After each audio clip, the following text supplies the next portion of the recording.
You're listening to 17 Carat K-Pop. For more about this show and my other show Enthusiasts, plus to get the latest interviews, K-pop news, album reviews, and so much more, subscribe to the show's free newsletter at 17caratkpop.substack.com. Enjoy the show! Hello everybody! Welcome back to 17 Carat K-Pop. Today the episode is a bit different than usual because last week I gave a big Autism Acceptance Month speech. It was really hard to do, so scary, but I did it. So to celebrate and to just share with you all what I said about autism and the artist whose music has shaped my life story, here's the recorded version of that speech, which is kind of off the cuff. I didn't verbatim just follow word for word my written speech. That you can read for yourself. I'll link to it in the episode description. But listen to this episode for the more winging it kind of casual version of my message. And please share with anyone you know who just wants to better understand autistic people, be a better ally, etc. all year round. Enjoy! Before I share my stories, which I am going to do in my typical fashion, which is through the soundtrack of my life, I want to clarify my preferred framing. I do not have autism and I do not live with autism. I just am autistic.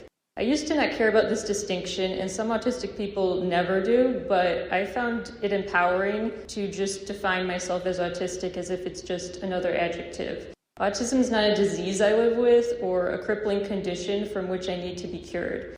The autism cannot be taken out of my life story without editing it to the point where it reads like a long redaction.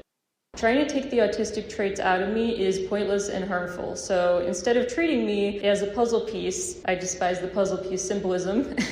I don't need to be molded to fit into society's puzzle as the broken puzzle piece. Instead, I would prefer to be thought of as just my own puzzle. There's room at the table for more than one puzzle. Because I am autistic, I am easily overwhelmed by my senses, so smells are extra strong, lights are extra bright, sounds are extra loud, etc. And also I can't stand to be touched, I get claustrophobic easily, changes in plans kind of freak me out, I have a very busy inner world that can be distracting, all of that stuff. So it makes sense to see autism as a disease. However, I still dislike that framing. Because once it starts being talked about like people with autism or people who have it, that becomes the flattening definition that suddenly supersedes or replaces everything else associated with them. And autism is an intrinsic part of my worldview, so you can't take the autism out of me. It's always going to be there, but it's not a dark cloud that hangs over every single thing I tell you about myself. And so all too often the headlines say, look at what someone did despite autism or after overcoming autism, when really what they overcame were just social obstacles to neurodivergent people who want to just be existing in a neurotypical world. And so replacing autistic with any other adjective shows that issue, because if you view anyone as just their adjective, like if you just said someone was athletic or intelligent or whatever you want to say, that's not all they are. They can be multiple things, and so autistic should be viewed that way as well. And also, if a student is bullied for acting uncool, the parents and teachers shouldn't say, well, they had it coming, of course, right? If someone is uncool or weird or shows weird traits, is weird socially, awkward, the solution is not to blame them or try to fix them. The solution is try to treat the bullies and the others how to better understand them and just show them basic human dignity. And mistreatment is not just something we just bring upon ourselves by our very nature. I do struggle in ways I wouldn't if I were not autistic, but the root cause of the struggle is less about being autistic and more about being autistic in a world not designed for autistic people. But I found very useful the Death by a Thousand Cuts artwork that Emily Barker put together. It's actually, her artwork is death by like 7,800 something cuts, so obviously way more paper, but I just thought it was a really great way to visualize the concept of death by a thousand cuts when you have certain microaggressions or whatever you want to call them every day. And so for me, those are, the wording choices. And not everyone cares, but everyone has their things. And so I just thought that was a good way to kind of show that it's a bigger impact than you think. I also just want to call out, while I'm here talking about just autism awareness, the issue with the framing of autism rates on the rise, because I see that a lot these days. And first of all, it's not even really true, because just if autism rates are on the rise, that doesn't mean the cases are, if you want to call them cases. That just means that more people are officially getting reported as diagnosed as autistic. And so if more people are getting diagnosed as autistic, that doesn't mean more people are. It just means maybe we're learning a lot more of us are out there than you ever thought, and maybe that's not worthy of alarmist headlines. The ways I am able to connect with the world uniquely are rooted in music, and I'm just in awe of musicians who find ways to articulate their complex feelings in such short but powerful and multidimensional ways that resonate even with people like me who don't do well with straightforward communication. So I have to tell my stories through my life soundtrack because I associate every key memory with a certain song, for better or for worse. And so the first up I have to share is associated with Fishing in the Dark by Nitty Gritty Dirt Band. Don't ask me why it was chosen as my dance recital song, but that's what the teacher chose. So in my first dance recital, I was 4 with a bunch of other preschool-age kids, and we got these weird fake fishing poles and sparkly outfits and I don't know what the aesthetic was, but it was add sparkles to fisherman chic or something. And it was, I don't know how to explain it, but it was interesting because that was my first ever time on a stage performing, and no one, I don't know if you've been to a 4-year-old's recital, but no one dances at those things. They look at the wings, they watch their teacher try to tell them, come on, do this, and they don't do it, and they just wave to their parents or whatever. And so that stands out to me, not because I wasn't participating or anything, but because externally I wasn't, but not for the same reasons. And I only realized later that my inner monologue during this recital was so different than other 4-year-olds. Because they were not dancing because they were like, ooh, pretty toy we get to play with, or ooh, hi mom, or whatever. And I was up there thinking, why am I doing this? Like, why am I standing here with a fake fish in a weird outfit? Like, I just want to dance. I wasn't forced into dance classes. I genuinely just wanted to dance. So it wasn't that kind of thing, like a stage parent forcing me to do this. My issue was with the extraness, which is very ironic that I didn't like the performative aspects of a performance. But there was something every little detail that was designed to kind of make it more exciting for a kid to be on stage, to me was a distraction.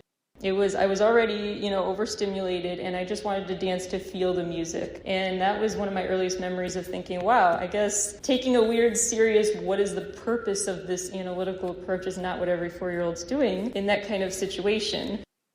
The next big song I associate with memories is 7 Things by Miley Cyrus. If you're around my age, you know at an elementary school that was the song everyone was playing. And that was one I heard at sleepovers all the time, which I kept going to.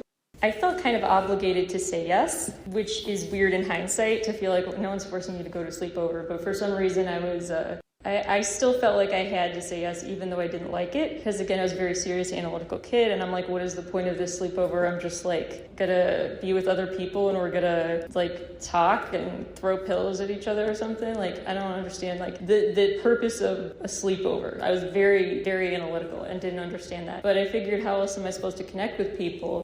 And it was also just a weird, overwhelming environment because it was always loud and noisy and just full of activity. But I figured that was kind of what everyone was supposed to get used to in life. Like, that's just, the frenetic energy is just something you could learn to love. And I didn't realize till years later that I was actually masking. I hadn't known that term, but masking is basically when an autistic person hides what makes them autistic. So if you see someone and you think, well, how are they autistic? They made eye contact with me, or they were touched and they didn't squirm or anything. That doesn't mean they're not squirming internally. That means they found a way to internalize that instead. And so I realized later that I'd gone to those sleepovers and been masking. So I kind of cosplayed as a neurotypical person for quite a while. Black or White by Michael Jackson. This one was another dance recital memory affiliated track. And this one for a better reason, though, because I had finally gotten to be a part of a dance group with other people who actually were there, not just because their parents encouraged them or whatever, but they really genuinely had that shared passion for it. So that was really cool. We synced up, we had great synergy, we actually took it seriously. But we were still working in like a local park district type group, not like the big time pros in training groups. So we were basically in a dance recital among a lot of people who didn't really care and were just there to have fun. So we may have looked really good just because of the comparison, but I like to think we were actually quite good. And I was with other people who really liked it. So that really gave me the sense of this is why I was in dance. I wasn't here for weird, flashy extras. I was here for the feeling of being part of this synergy, this group.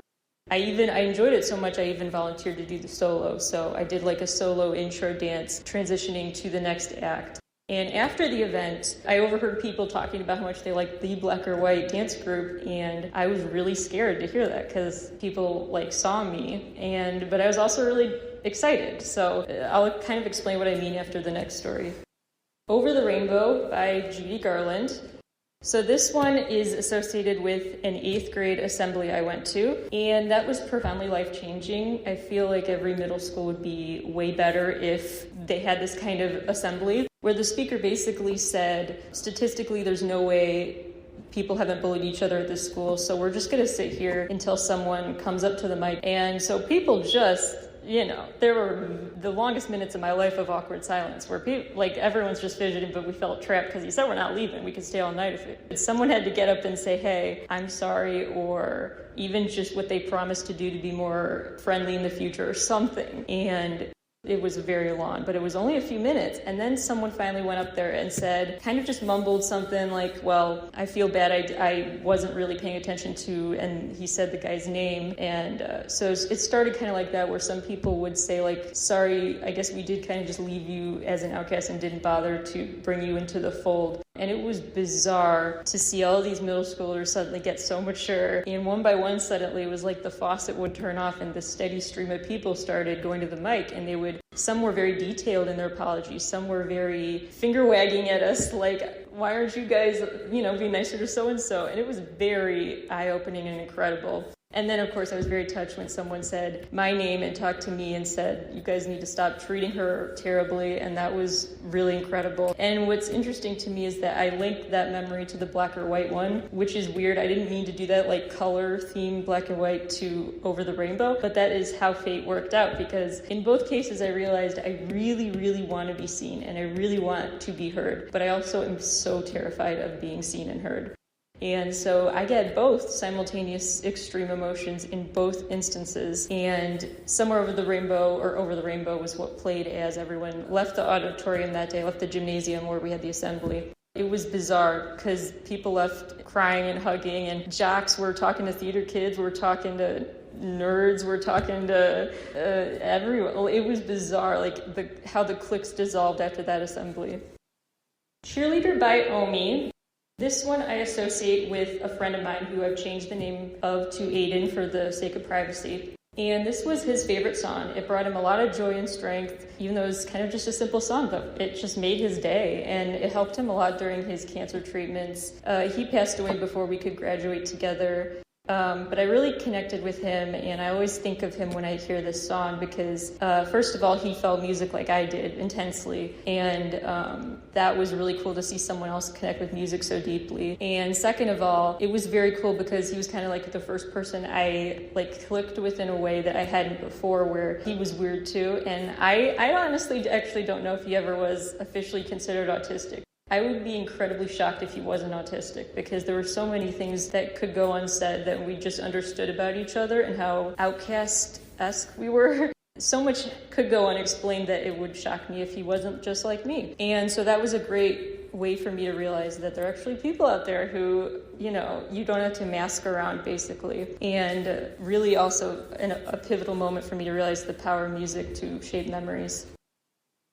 People are always really surprised to hear that I really love rap music, but if you think about it, it's actually not as strange as you would expect.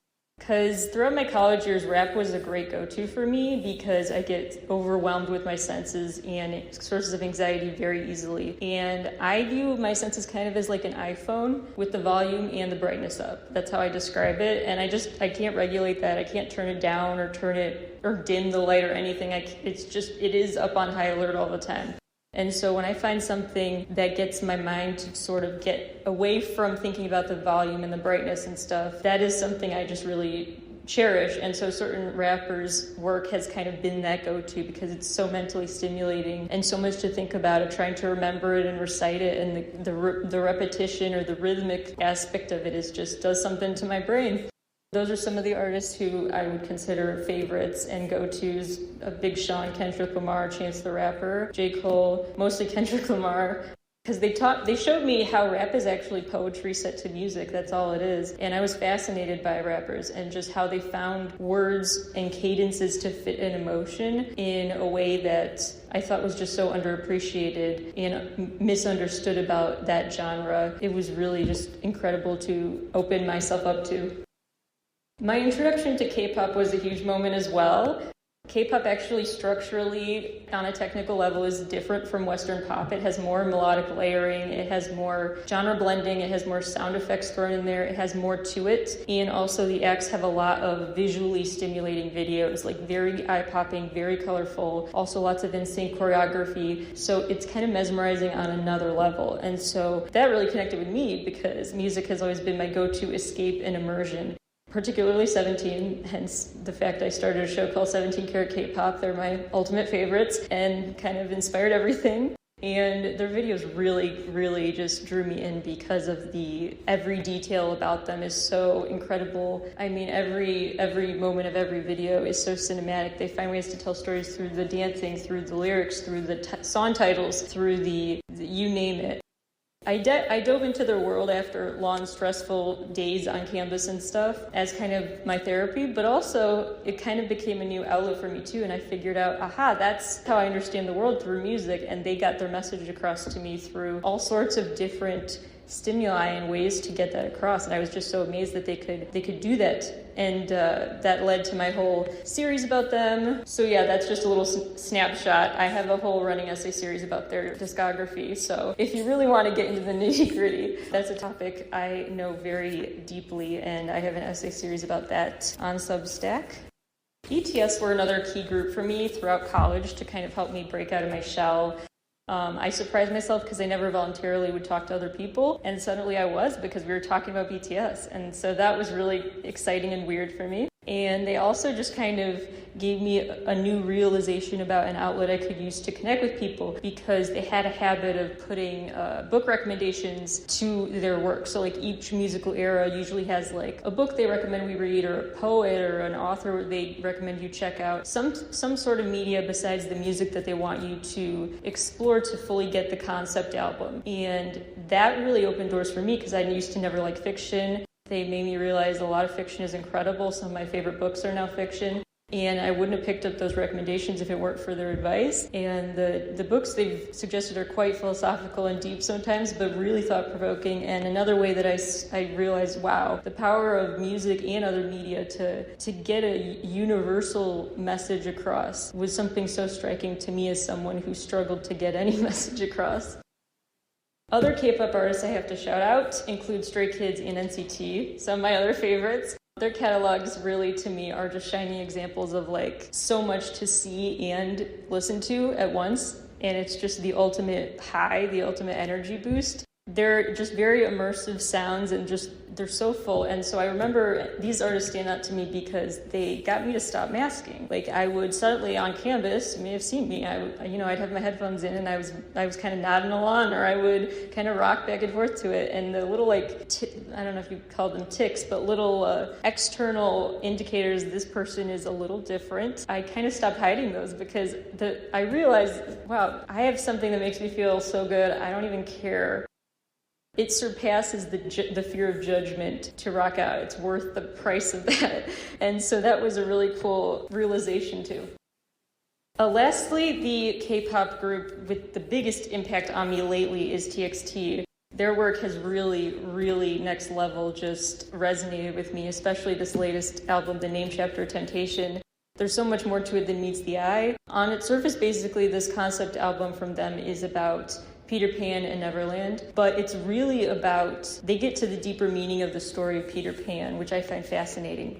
In a way that really it connected with me, because Peter Pan is a story that's meant to sound very frivolous and fun and youthful and about just being young and having an eternally great time in youth. And their album looks at the ways that actually Peter Pan is not not your friend, and he keeps you trapped and stuck in life instead of letting you move forward and grow up. And actually, his Neverland has a lot of hidden dangers to it, and I found it so fascinating how they put that.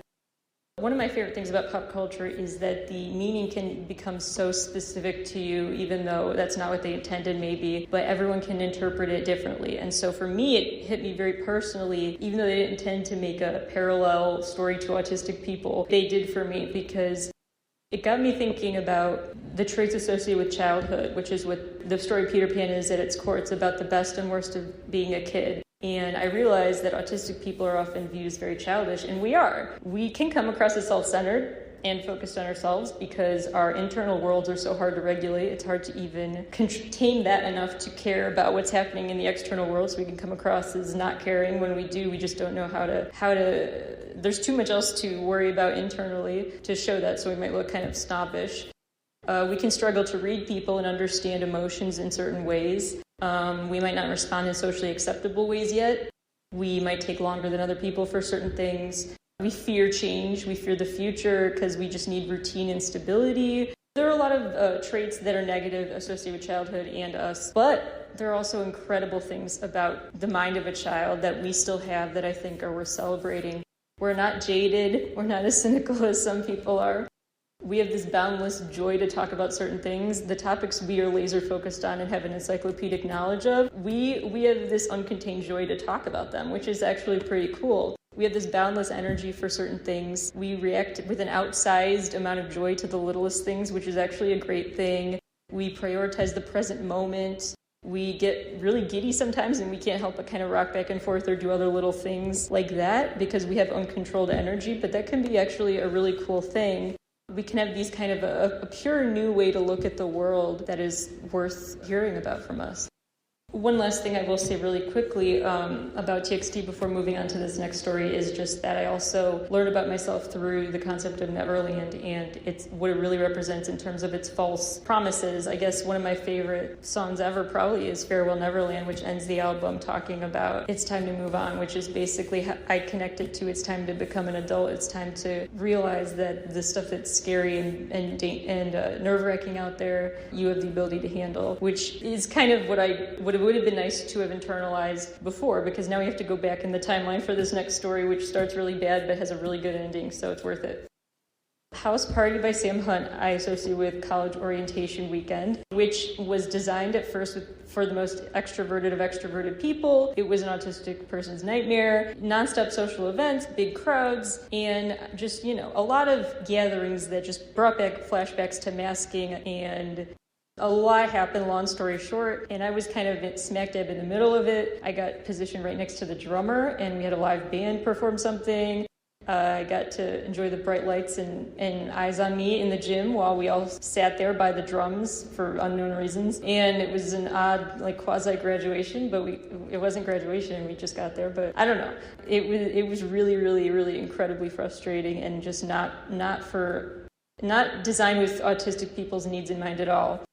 Day 2 was this ropes course / team building event, and nearly every activity required being touched or being, in close proximity to others, and it was really overwhelming. And the instructor was super ignorant, super not understanding of my needs, really singled me out, really was like, why aren't you participating? Get back over here kind of a thing.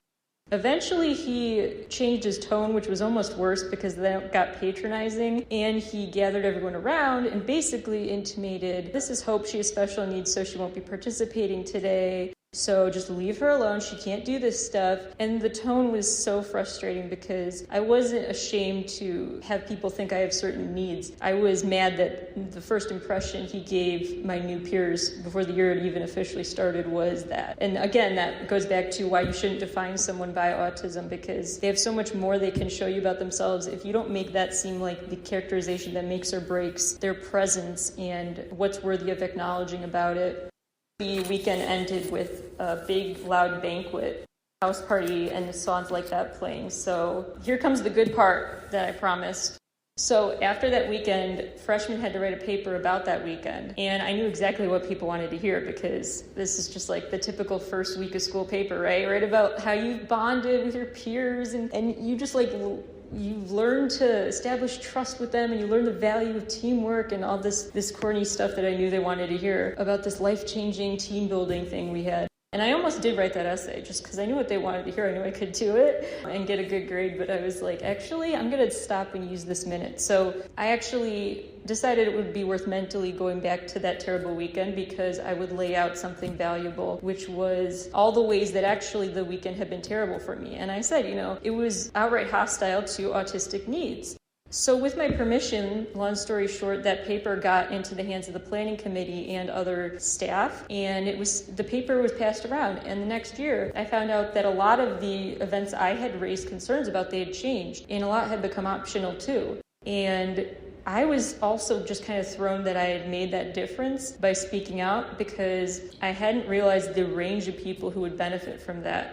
I had just spoken out to try to make things better for the autistic people who came after me. And suddenly, people with PTSD or other issues with being touched were saying how grateful they were they didn't have to do that. And so that truly made orientation welcome weekend welcoming for more people. And so that lesson was so valuable to me. I learned that when I advocate for myself, it's not selfish, it's actually advocating for others. And that the fight for a more equal world where everyone feels welcome is intrinsically linked to that fight in other people and what their stories are too.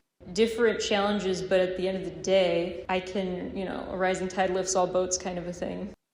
And so the stories I share today are about someone who just happens to be autistic, which affects everything about me, but my story is so much more than that. So I've dealt with a lot that I've talked about today: deaths of loved ones, bullying, mental health issues. I didn't really have time to even get into that. Despite all of these things, I have graduated college and I now have some of my sociology work published. I also have writing, started a Substack, and I've created a website. I run 2 podcasts who have an audience in 50 countries and counting. I've also interviewed over 100 people. I've really kind of risen through the ranks on my own, building a brand. And so now 17 Carat K-Pop has covered press events in person and virtually. I've done so many cool things. I've talked to the artists. I've talked to managers, journalists, influencers, authors for both podcasts, but especially in the world of K-pop, which has been incredible.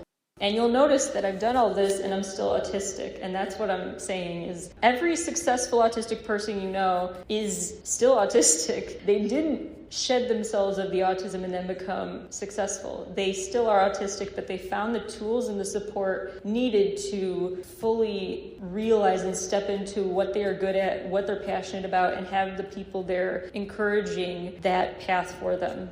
So I started thriving personally and professionally when I stopped toning down who I am and I started just treating my differences as strengths. And it's actually an asset to be laser focused on one topic for a lot of time because I realized I could actually create unique interview content. Artists get tired of the questions others ask them. And I'm such a genuine fan that I can ask real interesting, thought-provoking questions, I think, and go really deep with them about their albums that hit me so hard. And so we actually get to talk about what I always talked about back in those dance recitals, which was I'm just here for the art. I'm not here for the surface level show of it all. I'm here to get deep and talk about what this is really about and how art tells a human story. And so artists, I think, are appreciative to talk to me because I actually want to know the things they want to talk about. I don't want to be like asking gotcha questions or just being like, who are you dating now or stuff like that. I really care about the art itself. And I think that has helped me and helped my interview stand out. The point being that autistic people often do have something that they're really into, whether it's music or something else. And that's not a bad thing because you can channel that into a passion project that kind of turns into a career. I have 2 main messages to close with. One is for autistic people and one is for allies. First, for autistic kids, do not grow up thinking you need to conceal parts of yourself to feel whole. Don't spend your days trying to figure out why you don't have a spark in you, because you do. It just takes time to find the place, time, people, and interests who will help you find that spark and light it up.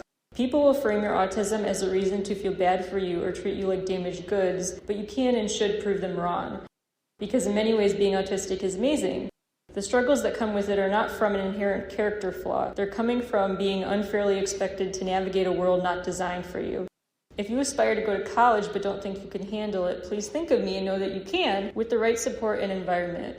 And if people act like providing that right support and environment is asking the world of them, don't internalize that judgment because that's not true. Don't be ashamed to ask for what you need. You will find your passions not by masking, but by making sure the world accepts you without that mask. My message for people who just want to be an ally, I decided to keep it simple because all you really need is to lend an ear and have an open mind. So I'm just going to say 2 L's. Listen to us and let us be, or leave us alone. I haven't decided. But the point is, 1 is listening, 1 is just leaving us. So 1 is just please listen to us because everyone's different. Like I said before, not everyone cares if you say they have autism or they are autistic, but I care about the semantics, and some people just think they're just semantics. So ask. Don't assume anything about any autistic person. You got to meet them first, and if you meet an autistic person, you've met an autistic person. That is one person. We're all very different. So remember that and always listen. And leave us alone / let us be who we are. Just let us be. Oftentimes, the things we do that are weird quirks aren't bugging you, or they really aren't, if you think about it, a hindrance to you in any way. So please just let us be, and we're not harming anyone. As an autistic person, I go through life kind of like a passive observer. I feel like an onlooker who is just kind of invited to observe the spectacle of human behavior, but not given an unconditional pass to fully participate.